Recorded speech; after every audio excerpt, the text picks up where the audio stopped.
Hello, everybody. I will make a presentation about augmented reality and virtual reality in cultural heritage tourism. First of all, we need to understand the power of gamification in tourism.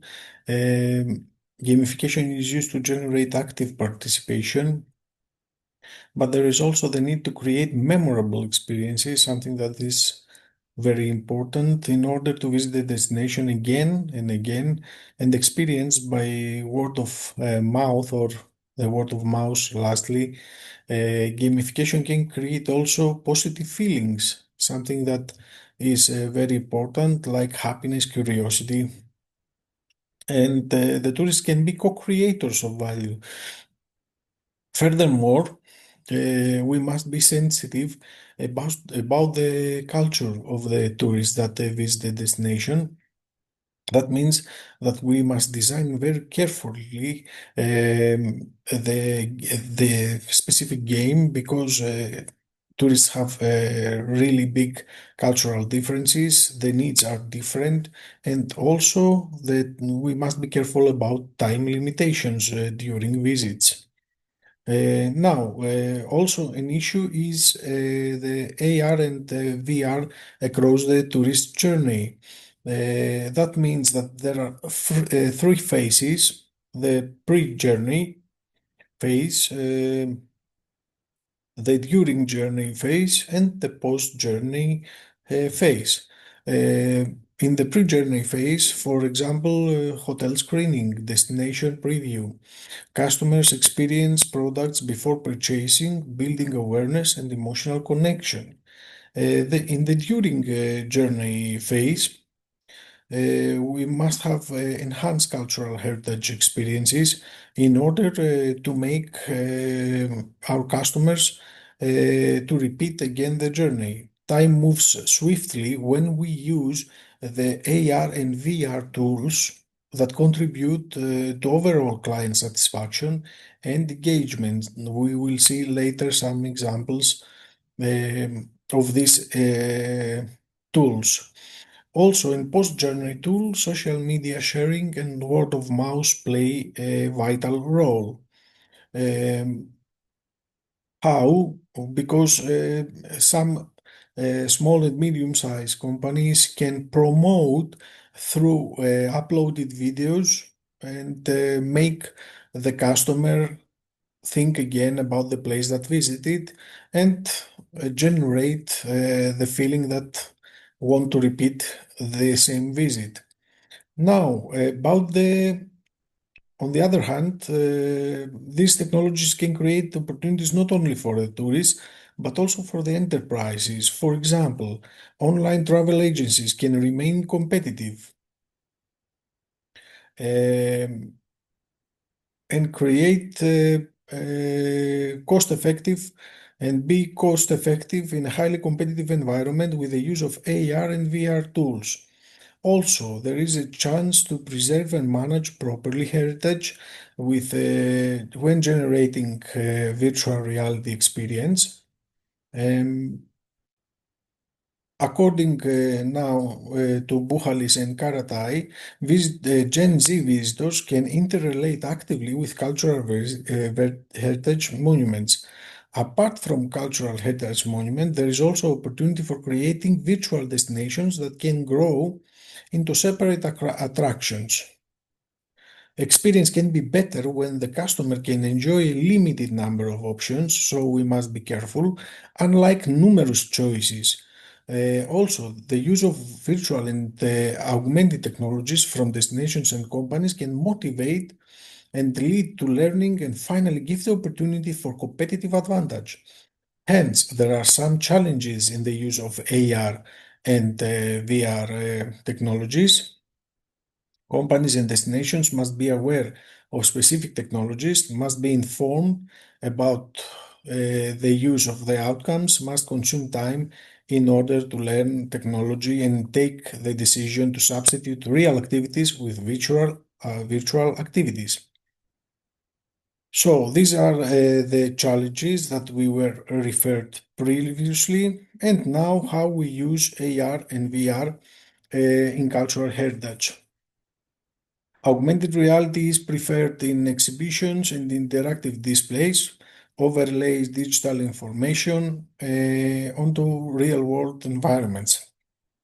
On the other hand, virtual reality is mostly preferred for cultural heritage sites because it creates fully immersive historical experiences and can also uh, reconstruct a place. But we must be careful about the design that can create the success factors.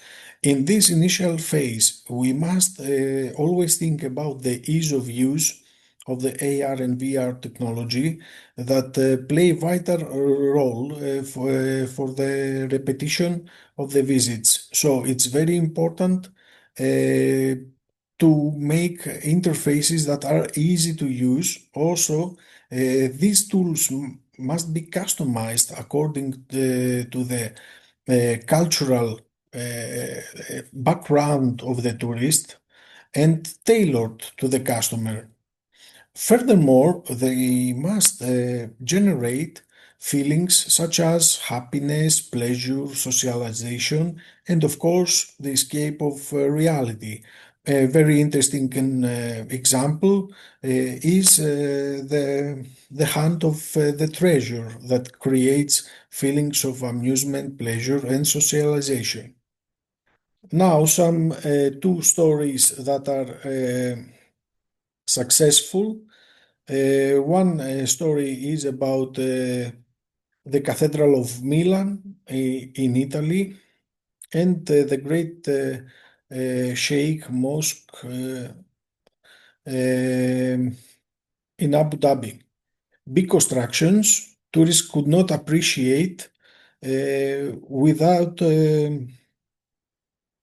with well decorative elements in these heritage monuments. So, augmented and virtual reality helped in order to appreciate better uh, those two monuments. With AR and VR, we would have a better, closer look at decorative elements, and it was seen that with the help of these tools, technology further improved the experience of the tourist. Also, two examples from Greece, Athens Time Walk, an application in Greece where the tourists have the opportunity to explore some very, very important monuments like the Parthenon or the museum and a lot of monuments which are positioned outside uh, in in the in the roads of Athens. So customer just only need to have a mobile or a tablet and he can use this application for the city center tour, many monuments in Athens, time period selection for historical exploration, so he can choose the image that can be presented in his tablet or the cell phone. It is a family-friendly application. Also, it create 3D environment, audio descriptions. So it's very important because it is a full experience for the customer. It's like having a guided tour with the use of laptop or of a tablet or a cell phone. And the most important thing that is that it can operate on offline and people with disability can use this application, something that once again indicates the inclusion of the people with disabilities. And second example, the Archeo Guide at Olympia, which is also a very interesting application. Usually it is chosen by younger visitors and because they can see from different angles the monuments and have access through diverse area, something that is very important for younger ages. Finally, if we could make a conclusion, we could say that we need more enhanced experience with AR VR, create immersive educational interactions in all journey phases, as we mentioned before, pre-journey phase, during journey and post-journey phase. We must find some sustainable solutions. Technology can address over tourism challenges. It can also help in order to avoid over tourism and crowded spaces in many cases. And finally, we must have strategic implementation through thoughtful design to be cultural sensitive, of course, because of the differences in the culture of the tourists, and of course, to be economic competitive to access economic competitiveness, which is our goal. Thank you very much for watching this presentation. Thank you.